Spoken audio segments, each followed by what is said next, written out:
Nous sommes le mercredi 1er décembre 2021. Bienvenue aux informations de la mi-journée. Voici les titres. Chaque 1er décembre, la communauté internationale célèbre la journée mondiale de lutte contre le sida. Au Bénin, l'état des lieux des avancées de cette lutte est contenu dans un magazine à suivre en début d'édition.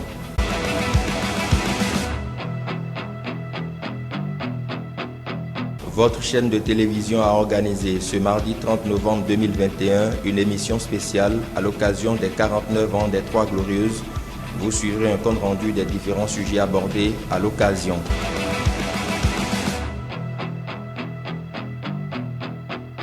Et puis en interactualité, l'édition 2021 du Forum de coopération médiatique s'est tenue au Kenya. La Chine vise à renforcer sa collaboration avec ses partenaires médiatiques africains dans le but d'une valorisation réciproque des services proposés.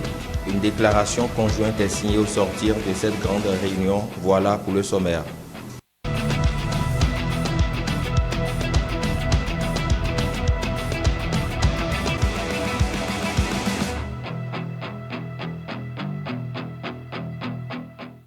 Merci de nous préférer pour vous informer. Vous l'avez entendu dans les titres, le 1er décembre de chaque année est dédié à la journée mondiale de lutte contre le sida. Le sida qui est une maladie infectieuse et qui continue de faire des ravages au Bénin. Beaucoup d'actions sont menées afin de réduire le taux de prévalence. Quel est le point des avancées en matière de lutte contre le VIH-Sida? Les précisions dans ce magazine de Mathieu Bocor et de Bonaventure à Lorient. Médecin prescripteur des antirétroviraux au centre hospitalier universitaire de zone de Surulere, Dr Yasmine Gounou Gobi, époux Sefou, accueille au quotidien des centaines de personnes vivant de VIH-Sida. Actuellement, nous avons environ 4000 patients sous traitement, dont environ 200 enfants. Quand je dis enfants, c'est de 0 à 15 ans, qui sont sous traitement et qui sont régulièrement suivis à l'hôpital Surulere ici. Le premier cas de sida a été notifié en 1985 au Bénin. L'épidémie du VIH-Sida demeure une préoccupation majeure de santé publique et de développement dans le monde et au Bénin en particulier. Et la preuve, c'est que nous sommes là et que nous sommes tous les jours en train de traiter nos patients. C'est vrai que les autres maladies, la pandémie notamment de la COVID-19, donne l'impression qu'on ne parle plus du VIH. C'est peut-être vrai, mais le VIH continue de sévir et continue d'infecter les Béninois. Et il y a encore des décès dus au VIH dans tous les rangs, surtout chez les enfants, qui sont moins retrouvés, moins diagnostiqués, donc plus de décès en communauté à cause du VIH toujours. En 2016, et conformément à la vision de l'ONU-SIDA, celle de mettre fin à l'épidémie de sida d'ici 2030, le Bénin a adopté son programme d'action du gouvernement, dont le troisième pilier est consacré à l'amélioration des conditions de vie des Béninois. Ainsi, la stratégie de riposte à cette épidémie a été renforcée. Elle prend en compte la distribution de préservatifs dans le cadre de la prévention sexuelle, surtout de la prise en charge gratuite des personnes vivant du VIH. Disons que la prise en charge au Bénin a vraiment fait du chemin. Et cette prise en charge est vue sous l'angle holistique, c'est-à-dire qu'elle est globale. Elle concerne la prise en charge médicale, qui constitue l'administration de médicaments antirétroviraux et d'autres médicaments pour la prise en charge et la prévention même des infections opportunistes et les infections connexes comme les IST et autres. Mais le volet prévention reste aussi un volet très important parce que c'est sur ça que nous mettons beaucoup plus l'accent au niveau du CNSTP. Donc aujourd'hui, nous avons des sites de dépistage, des sites de prévention de la transmission mère-enfant et des sites de prise en charge médicale dans toutes les communes du Bénin. Lorsque le test est fait et que le résultat est positif, la prise en charge est immédiate. Elle est immédiate. Et les bilans d'inclusion, les bilans pour commencer la prise en charge sont gratuits sur notre site. Les bilans de suivi également, au fil des mois, au fil des années, sont également gratuits. La prise en charge se fait également par les médicaments, les ARV, dont nous disposons et que nous servons aux patients selon une périodicité ils viennent chercher leurs médicaments. Et la consultation aussi est gratuite pour le suivi du VIH dans notre centre. Aujourd'hui, la prise en charge des personnes vivant avec le VIH par les antirétroviraux se poursuit avec un réel effort de décentralisation, d'intégration et d'amélioration de la qualité des services fournis dans ce cadre. Nous avons à la au premier semestre, fin juin 2021 par exemple, 55 203 malades qui sont suivis. C'est quand même une feuille active importante. Et le gouvernement achète 2 à 3 milliards d'antirétroviraux, qui constituant à peu près 40% du coût d'achat de ces intrants-là. Il y a aussi l'acquisition des réactifs pour le dépistage et le suivi biologique de ces personnes.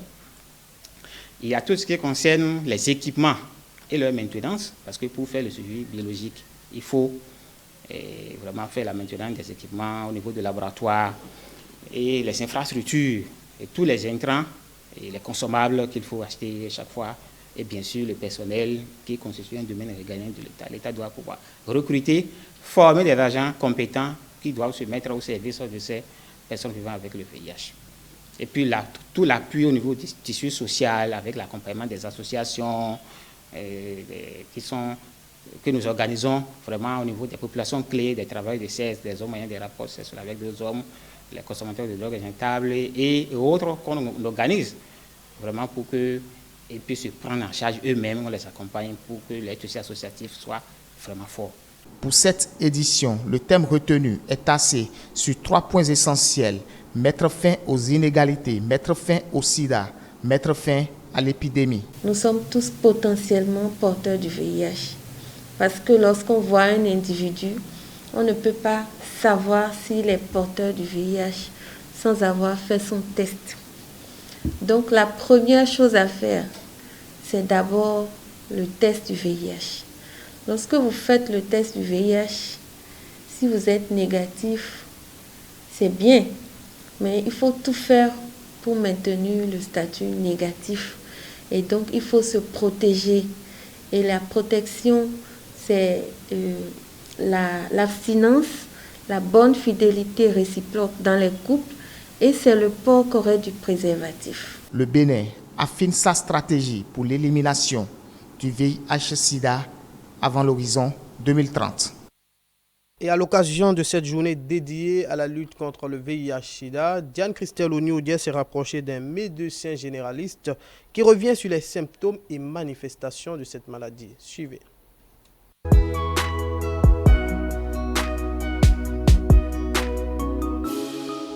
Le sida, c'est une maladie virale qui est contractée lorsqu'un virus entre dans votre organisme.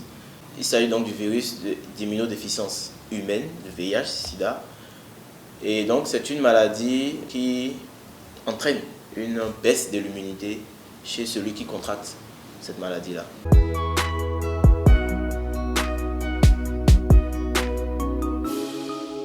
Nous avons 3 façons de contracter le mal. La première façon, c'est bien sûr par le sang. Lorsqu'il y a échange de sang, ça peut être des personnes qui se droguent par exemple, qui utilisent la même seringue. Ça peut être quand vous allez chez le coiffeur, vous utilisez la même lame que le précédent, alors que le précédent avait le VIH. Donc, quand il y a échange de sang, le VIH est contracté.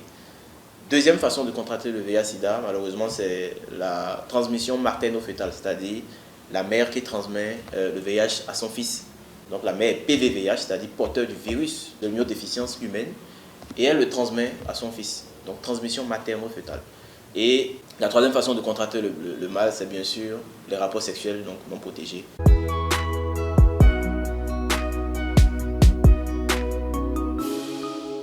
Aujourd'hui, le VIH, je pense qu'il occupe une place très importante dans la vie sanitaire des jeunes aujourd'hui.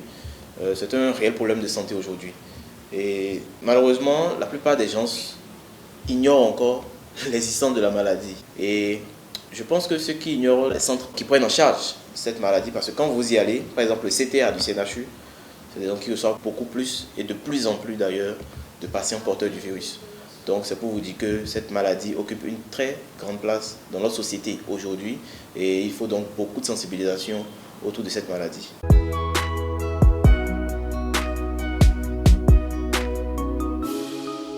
Les personnes vivant avec le VIH, c'est-à-dire les PVVH, comment est-ce qu'ils le vivent. Vous savez, c'est assez compliqué pour eux.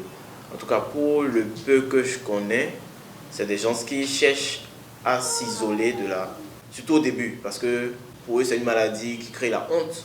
Donc, ils le vivent très difficilement, très difficilement. J'en connais qui, avec le temps, reconnaissent qu'ils sont malades et acceptent donc de prendre les médicaments. Et ils n'en souffrent plus vraiment. Psychologiquement, ils n'en souffrent plus. Et vous les voyez, ils se baladent un peu comme vous et moi. Et ils ont quand même le sida. Mais vous ne saurez pas s'ils ne vous le disent pas. Justement parce qu'ils ont accepté la maladie et ils prennent bien leurs médicaments. Soit ils n'acceptent pas le traitement et puis il a toutes les autres maladies. Parce que celui qui a le VIH-Sida devient faible. Son immunité devient faible. Et quand l'immunité devient faible, il est sujet à faire toutes les autres maladies. C'est-à-dire, toutes les bactéries qui vont le rencontrer, il va faire la maladie. Vous voyez? Donc, c'est très important l'évolution de la maladie. Donc, ça dépend en fait de la personne, vous savez. Nous avons chacun une façon de vivre les situations difficiles de la vie. Autre élément dans ce journal, le 30 novembre est une date qui fait partie intégrante de l'histoire du Bénin puisqu'elle rappelle les Trois Glorieuses. Trois Glorieuses, l'ensemble des événements survenus les 30 novembre des années 1972, 1974 et 1975. Que comprendre de ces événements? Élément de réponse dans ce reportage de Aziz Adam Soulé. L'histoire politique du Bénin aura été marquée par la succession au pouvoir de plusieurs régimes. Celle qui a retenu le plus les attentions est celui du général Mathieu Kérékou.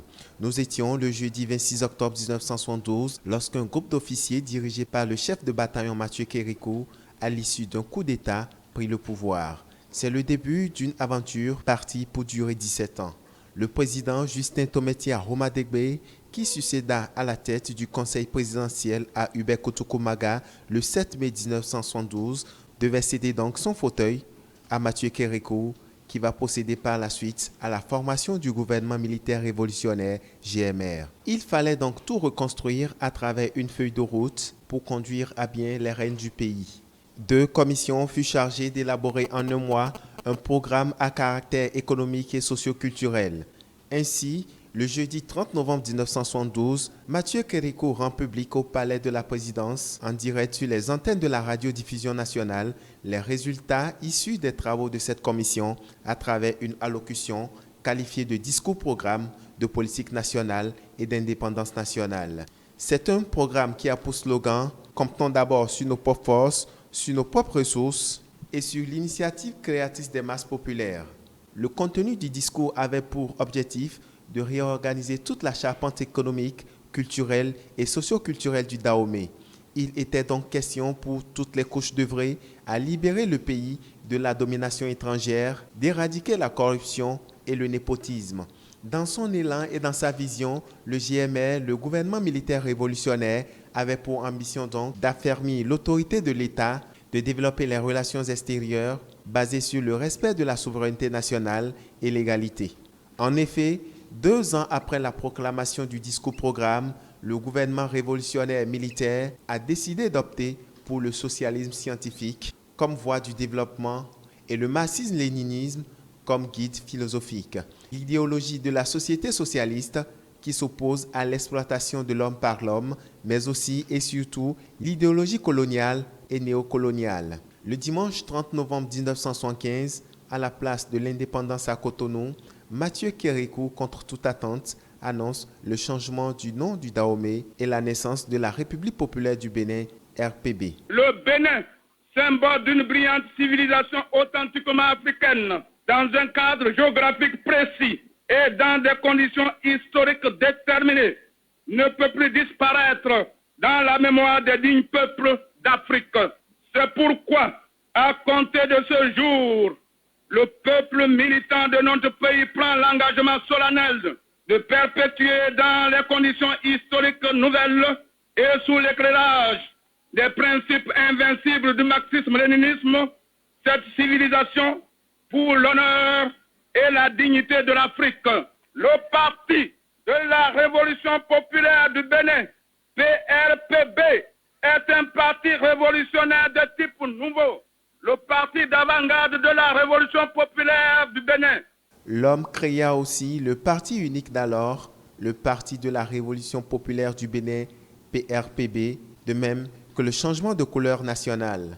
Dès lors, le drapeau tricolore passe le témoin au vert, frappé d'une étoile rouge à 5 branches régulières dans l'angle supérieur gauche. Dans le même registre, 3 glorieuses, une équipe de la rédaction a sillonné quelques autres rédactions pour s'imprégner de ce que savent les professionnels des médias des événements survenus les 30 novembre 1972, 1974 et 1975. On les écoute, ils sont au micro de Diane Christelle Oniodier. Il s'agit de 3 événements de l'histoire politique de notre pays, le Bénin, qui se sont produits à la date du 30 novembre.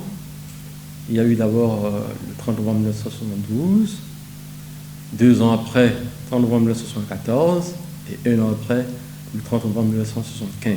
Les 3 glorieuses, ça me rappelle 3 dates. On a eu des cours là-dessus quand on était au primaire. C'est vrai, je n'ai plus beaucoup de souvenirs sur ça, mais je me rappelle quand même des 3 dates. Les années 72, où le général Kérékou prenait le pouvoir. C'est ce même général Kérékou qui a transformé le nord Dahomey, qui est devenu le Bénin le 30 novembre. Je pense que c'est la raison pour laquelle chaque 30 novembre, nous nous souvenons de cette histoire. C'est la date à laquelle le feu général Mathieu Kérékou proclamait son discours-programme 1 mois après sa prise de pouvoir. C'était donc le 30 novembre 1972.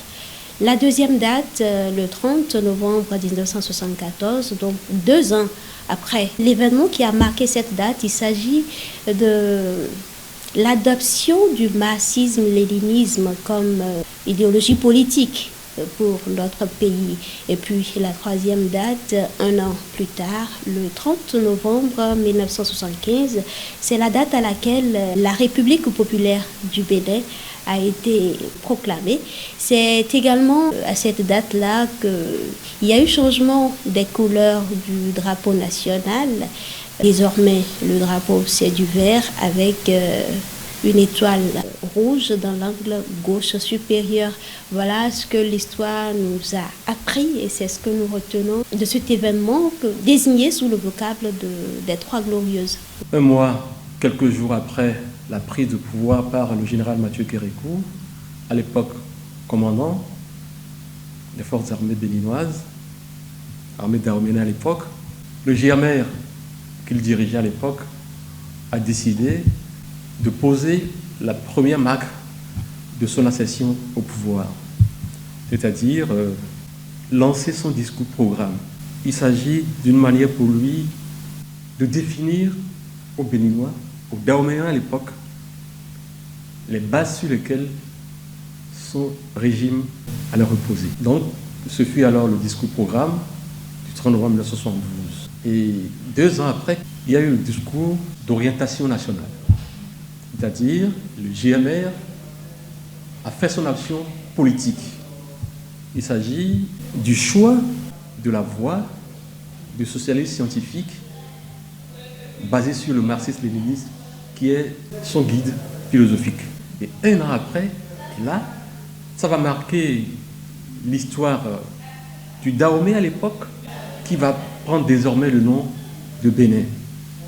Parce que il faut dire qu'avec l'accession du GMR au pouvoir, les militaires ont fait le constat de ce que plusieurs fils du pays ne se retrouvaient pas dans l'appellation du nom Dahomey. Le nom Bénin a été choisi par le GMR qui a changé le nom Dahomey en Bénin que nous sommes devenus aujourd'hui. Ce jour-là, il y a eu également un acte assez fort, c'est-à-dire le changement du drapeau tricolore que nous avons actuellement, qui est revenu après la conférence, mais qui avait été changé par le GMR le 30 novembre 1975. Le drapeau tricolore a disparu et a fait place au drapeau vert. Pour ceux-là qui ont lu un peu l'histoire, on a compris que Gérard Mathieu Kérékou est un homme fort. C'est un homme d'expérience. C'est un homme qui a toutes les bonnes qualités. Mathieu Kérékou a étonné le monde. Mathieu Kérékou a résisté à beaucoup de choses. Aujourd'hui, plusieurs jeunes n'ont pas connaissance des Trois Glorieuses. Et ça, ce n'est pas de leur faute. Nous devons organiser des séances pour sensibiliser les jeunes, pour faire connaître l'histoire à la jeune génération. Toujours parlant des Trois Glorieuses, nos reporters ont recueilli les impressions de quelques étudiants. Qu'en savent-ils? Réponse dans cet élément. Les Trois Glorieuses, ce sont des événements qui se sont produits plusieurs fois à la même date. Et au Bénin, les Trois Glorieuses, c'est le 30 novembre 1972, 1974 et 1975. Le 30 novembre, ça me rappelle trois choses, à savoir d'abord le 30 novembre 1972 et le 30 novembre 1974 et le 30 novembre 1975. Quand on parle de trois dates glorieuses en histoire, la première date glorieuse, ça débute du 30 novembre 1972, qui n'est rien d'autre que les discours de la reconstruction nationale par le général Mathieu Kérékou. La deuxième a lieu le 30 novembre 1974, qui constitue l'adoption de l'idéologie, l'adoption du marxisme et léninisme comme l'idéologie de l'État. La troisième, c'est le 30 novembre 1975, qui n'est rien d'autre que la date à laquelle la République populaire du Bénin a été transformée en Bénin seul. Quand on parle des trois dates glorieuses, nous pouvons dire d'abord, on peut parler d'abord du 30 novembre 1972, le discours où on a le discours de Mathieu Kérékou sur la reconstitution nationale. Ensuite, le 30 novembre 1974, nous avons l'adoption du marxisme-léninisme comme idéologie de l'État. Et ensuite, le 30 novembre 1975, où la République populaire du Dahomey est devenue la République du Bénin, précisément le Bénin, avec un seul parti politique qui est le PRPB. Les trois dates glorieuses du Bénin sont en effet des dates qui ont marqué positivement le Bénin. La première date glorieuse, s'il vous plaît, c'est 30 novembre 1972. Nous avons eu la déclaration de la reconstruction du Bénin par le président Mathieu Kérékou. La deuxième date glorieuse, c'est 30 novembre 1974. Nous avons eu l'adoption du marxisme-léninisme comme idéologie de l'État. Et enfin, la troisième date glorieuse, c'est le 30 novembre 1975, où nous avons eu en finalité la transformation au fait de la République populaire du Dahomey comme la République du Bénin. On reste toujours dans le même registre pour dire qu'une émission spéciale a été consacrée aux Trois Glorieuses sur votre chaîne de télévision. Le récit de Mathieu Bocor. Trois Glorieuses, un ensemble des événements qui se sont produits au Bénin au fil des années à la date du 30 novembre. Des événements marquant l'histoire politique du Bénin. En effet, le 30 novembre 1972, le gouvernement militaire révolutionnaire qui avait pris le pouvoir quelques jours plus tôt dévoilait son ambition à travers le discours-programme du général Mathieu Kérékou. On ne prétendait à aucun privilège. Les cadres qui avaient les compétences techniques pour diriger les sociétés, c'est eux qui étaient positionnés. 2 ans plus tard, en 1974, toujours le 30 novembre, le gouvernement militaire décide de faire l'option de la philosophie marxiste comme mode de gouvernance. Je suis tenté de faire une comparaison. Est-ce que ce n'est pas cette révolution, ce programme mis en place par le chef de l'État, l'ancien chef de l'État, le général Mathieu Kérékou dans le temps, qui est en train d'être remodelé comme on est en train de vivre aujourd'hui. C'est vrai qu'on ne parle pas de 2016 à 2021 et tout, mais ce sont des comparaisons qu'on pourra faire pour savoir que c'est une nouvelle forme de révolution, parce qu'on avait parlé de comptons sur nos propres forces avec le général Mathieu Kérékou. Enfin, 1 an plus tard, en 1975, le général prend de court tout le monde et annonce le changement de nom du pays en République populaire du Bénin, mais la question, 49 ans après, Que reste-t-il des Trois Glorieuses? C'est important déjà de préserver ce qui est. Est-ce que vous savez que la place de l'Étoile Rouge, c'est la conséquence justement du 30 novembre 75 ou 74. La place de Goro à Abomey, c'est la conséquence du 30 novembre 74. C'est là que le 30 novembre 74 a été proclamé. Et la place de l'Étoile Rouge symbolise un peu cette nouvelle orientation, le développement. Et c'est au centre de Cotonou. Vous passez on vous descend à Étoile Rouge, vous pouvez aller à n'importe quelle direction. Donc du pays, je veux dire du pays. C'est au cœur. Donc, tout ça a une histoire. Et ne pas la compter est mauvais. Pour le consultant politique, il faut impérativement ouvrir un débat pour qu'aucun pan de l'histoire ne soit oublié. Il y a des choses, il y a des débats qu'il faut ouvrir. Important pour que demain, aucun pan de l'histoire ne soit occulté, afin que lors des grands débats d'inventaire, qu'on sache d'où nous sommes venus, quel carrefour nous avons mal emprunté. C'est cela et c'est important.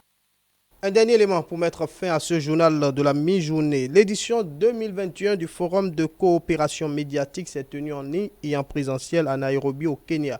Cette grande session qui a réuni 36 partenaires médiatiques africains autour de la China Media Group a eu pour objectif principal le renforcement de la collaboration entre la Chine et certains pays africains. Une déclaration conjointe a été signée par les deux parties à la fin des travaux. Plus de précisions dans ce reportage de nos confrères de la CCTV+. China Media Group et 36 partenaires médiatiques africains ont signé vendredi une déclaration conjointe visant à approfondir la coopération et à amplifier les voix chinoises et africaines sur la scène mondiale. La déclaration est à le point culminant du Forum de coopération médiatique CMG 2021. L'événement s'est tenu en ligne et hors ligne à Nairobi au Kenya. We realize that amplifying the voice of Africa's state broadcaster on the world stage will require collaboration among African broadcasters in telling the African story.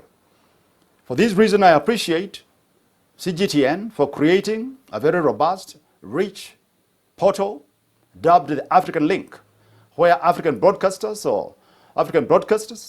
can upload and download preferred content.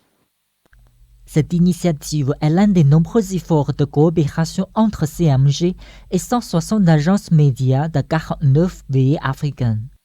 The African Union of Broadcasting, though its networks of content exchange has made available to its members, including China, well sources, verify information that reflects Africa in all its glory and diversity.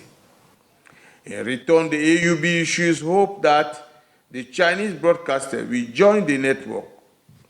To this end, China could offer more television programs on new technology, education, and science to bridge the gap in information demand. Un projet financé par la Chine a aidé quelques 13 millions de foyers à travers le continent africain à accéder à la télévision par satellite. Le président de CMG, Chen Haixiong, a déclaré dans son discours que CMG faisait depuis longtemps des reportages sur le développement sino-africain et le renforcement de la coopération. China has played a very important role in showing how technological advancement can work to the benefit of its people.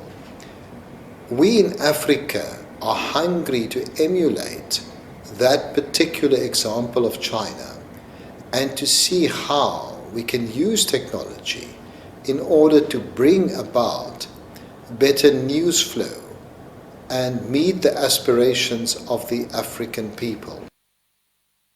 C'est sur cet élément que nous refermons ce journal. Merci de l'avoir suivi. Merci également à toute l'équipe technique conduite par Saint-Tiche-Fonsa. Retrouvez-nous sur nos différentes plateformes digitales. www.etelebene.com, sur YouTube, Facebook. Tapez tout simplement dans la barre de recherche Etelebene. Etele, avec vous, pour vous. Prochaine édition du journal présenté, 19h.